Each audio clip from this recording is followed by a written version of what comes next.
تنخواہیں ہیں، ویجز ہیں، وہ کس حد تک زیادہ ہیں کمپیئر ٹو ادر کنٹریز. اگر اس وقت امریکہ میں ویجز 2 یا 3 گنا ہیں دوسرے ممالک کے کمپیریزن میں، لائک ویتنام وغیرہ یا چائنا، تو پھر مشکل ہے کہ لوگ وہاں شفٹ کریں گے، اس لیے کہ کمپیریٹیو ایڈوانٹیج تو اسی وقت ہوتا ہے جب لیبر کاسٹ کم ہوتا ہے. تو خطرہ یہ موجود ہے کہ یقیناً امریکہ میں افراط زر میں اضافہ ہوگا، مگر اب یہ دیکھنا ہے کہ آنے والے مہینوں اور سالوں میں کیا امریکہ میں واپس انڈسٹری جاتی ہے. اس کے امکانات وتھ آل ڈیو ریسپیکٹس مجھے اتنے زیادہ نہیں لگتے ہیں. اچھا ڈاکٹر صاحب، ہم اپنے ملک کی طرف آ جاتے ہیں. یہ جو 29% ٹیرف ہے اور $5.5 ارب کی ہماری جو ایکسپورٹ ہے، ہماری صنعت پر کیا اثرات ہوں گے، تجارت پر کیا اثرات ہوں گے، زراعت پر کیا ہوں گے، ایکسپورٹ جو ہے کتنی متاثر ہو سکتی ہے ممکنہ طور پر، اور کیا ہم ایک تو یہ اس کا منفی ہے، دوسرا اس کا مثبت رخ بھی ہے کہ تائیوان پر زیادہ لگا ہے، ویتنام پر زیادہ لگا ہے، بنگلہ دیش پر زیادہ لگا ہے. کیا ہم ان کی جگہ لے سکتے ہیں اپنی مصنوعات؟ جس طرح کرونا کے دنوں میں ہمیں کچھ فائدہ ہو گیا تھا انڈسٹری کھلی رہنے کی وجہ سے، تو کیا ہم فائدہ اٹھا سکتے ہیں کہ یہ ممالک ہمیں متاثر کر رہے تھے، ہم ان کی جگہ لے سکیں عالمی مارکیٹ میں، امریکہ میں خاص طور پر؟ دیکھیے، یہ اس پہ منحصر ہے کہ ہم اپنے برآمدات کو کس طرح پروموٹ کرتے ہیں. اچھا، اب وقت آ گیا اس لیے کہ دیکھیے امریکہ ہمارا سب سے بڑا مارکیٹ ہے.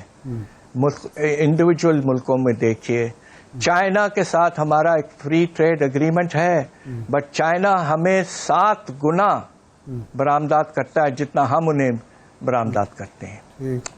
البتہ امریکہ کو ہم 3 گنا ایکسپورٹ کرتے ہیں جتنا ہم ان سے امپورٹ کرتے ہیں. تو America has been a very positive market for Pakistan, اور $3.5 ارب کا سرپلس بہت ہیلپ کرتا ہے کرنٹ اکاؤنٹ سرپلس حاصل کرنے میں.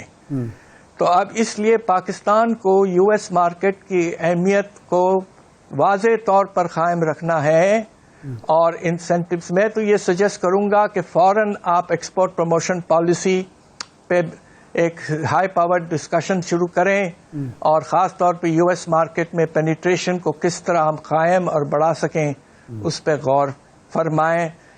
ہو سکتا ہے کہ کچھ پاکستان کو جو فرق ہے امپورٹ ٹیرفز میں، جس طرح آپ نے ذکر کیا کہ بنگلہ دیش میں کچھ کم کیا گیا ہے بنگلہ دیش کے ایکسپورٹس پر، تو یہ فرق ہم روپے کی قدر میں کچھ کمی کر کے ہٹا سکتے ہیں.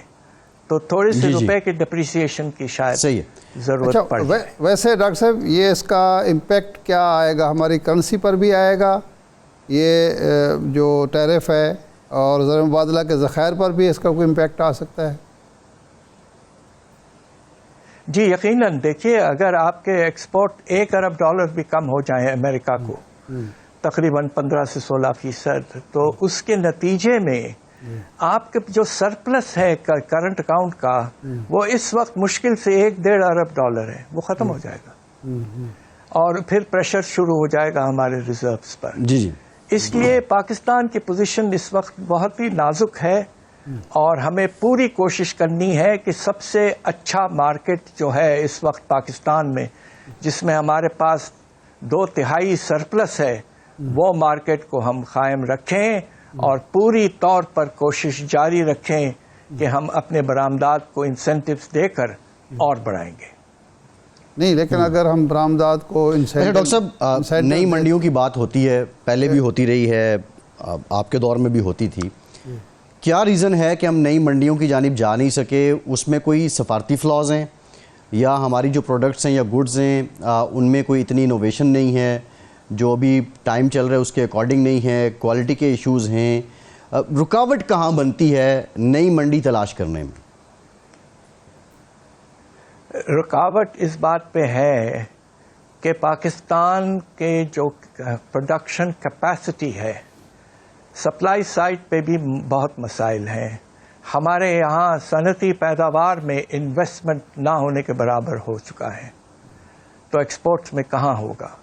دوسری طرف آپ یہ دیکھیے کہ پاکستان جو ہے وہ مختلف ایگریمنٹس کے تحت کام کرتا رہا ہے. ہمارا ساؤتھ ایشین RCD کنٹریز کے ساتھ اگریمنٹ ہے مگر ہمارے ایکسپورٹ بہت کم ہیں.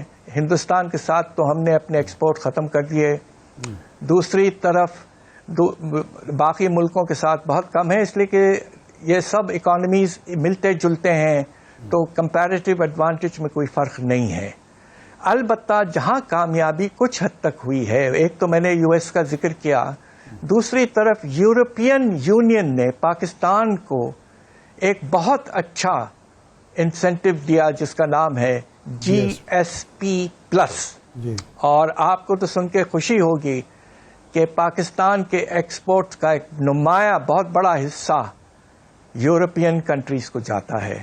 وہاں ہمیں اپنے ایکسپورٹس کو اور بڑھانا ہے اور کوشش یہ کرنا ہے کہ دیکھیے خطرہ یہ پیدا ہو رہا ہے کہ ہم نے بہت سے انٹرنیشنل اگریمنٹ سائن کیے ہیں جس میں ہیومن رائٹس اگریمنٹ بھی ہے, چائلڈ ورکرز وغیرہ, اس طرح کے 8-10 اگریمنٹس پاکستان کووننٹ سائن کیے ہیں. اور اگر یورپین یونین ریویو کرتا ہے اور دیکھتا ہے کہ پاکستان یہ کووننٹس اب پورا نہیں کر رہا ہے تو خدا نخواستہ GSP+ اگر وڈرا ہو گیا تو پھر تو بہت ہی زیادہ پاکستان کو نقصان ہو جائے گا.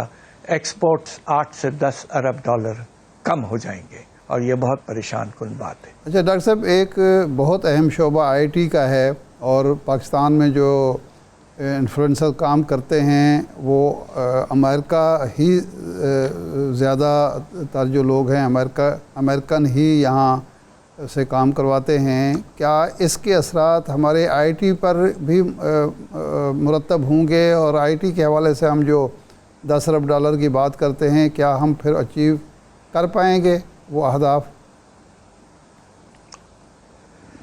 دیکھیے اس پہ بھی منحصر ہے کہ آپ کا انٹرنیٹ کا نظام کس طرح کام کرتا ہے. آپ کو بالکل اس کو کھلا اور ایکسیسیبل رکھنا ہے. دوسری طرف ہمیں پوری کوشش یہ ہونی چاہیے کہ ہمارے نوجوان جن کی قابلیت میں کہتا ہوں اللہ کے فضل سے بہت ہے, اس لیے کہ میں ایک پروفیسر ہوں اور ساری زندگی میں نے بچوں کو پڑھایا ہے, اور ہمارے ملک کے ماشاءاللہ بچے اور بچیاں بہت قابل ہیں, انہیں بس موقع چاہیے ہوتا ہے. انشاءاللہ اگر آپ نے ایکسپینڈ کیا ٹریننگ فیسلٹیز اور آپ نے کوشش کیا کہ IT سیکٹر کو ڈیولپ کرنے کے لیے, حالانکہ ہم ذرا لیٹ انٹرنٹس ہیں, ہندوستان 300 ارب ڈالر کی ایکسپورٹ کرتا ہے IT کا, ہم مشکل سے 3 ارب ڈالر تک پہنچے ہیں, مگر گنجائش ضرور موجود ہے اور ہمیں اپنے یوتھ کو بالکل پروموٹ کرنا چاہیے کہ وہ IT کے نظام میں جائیں اور کوشش کریں کہ IT کی ارننگز پاکستان میں نمایاں طور پر انشاءاللہ اضافہ ہوتا ہے. جی ٹھیک. ڈاکٹر صاحب بہت شکریہ. ڈاکٹر حفیظ پاشا صاحب ہمارے تھے. ایک بریک کے بعد واپس آئیں گے, مزید بات کریں گے, ہمارے ساتھ رہیے.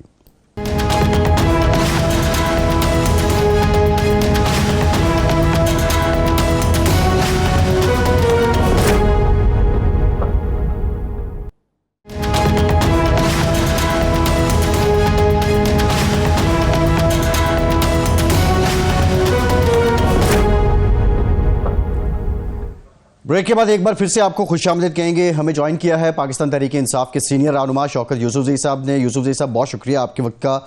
آج وزیر اعظم پاکستان نے خود اعلان کیا حکومت کی طرف سے گھریلو صارفین کو 7 روپے 41 پیسے اور صنعت کو 7 روپے 59 پیسے فی یونٹ بجلی سستی کی گئی ہے. کیا آپ حکومت کی اس کاوش کو اپریشیٹ کرتے ہیں؟ بسم اللہ الرحمن الرحیم. بہت شکریہ. دیکھیے 1 روپے کا فائدہ بھی ہو عوام کو تو اچھی بات ہے, لیکن بدقسمتی ہے کہ آپ نے تو بجلی کی نرخیں پہلے اتنی بڑھا دی, کئی گنا اضافہ کر دیا, اب تاکہ آپ 7 روپے کم کر کے, مطلب بہت سارا کم ہو سکتا ہے, کم کرنی چاہیے. جس طرح پیٹرول کی قیمتوں میں جیسی امریکنز کی وہ لگی ہے جو انہوں نے ٹیرف لگایا ہے, تو اس کے بعد تو عالمی مارکیٹ میں 78 روپے سے ڈائریکٹ 70 روپے فی بیرل پیٹرول پہ آ گیا ہے. تو اب اس کا فائدہ عوام کو تو پہنچنا چاہیے نا, وہ کیوں نہیں پہنچ رہا ہے.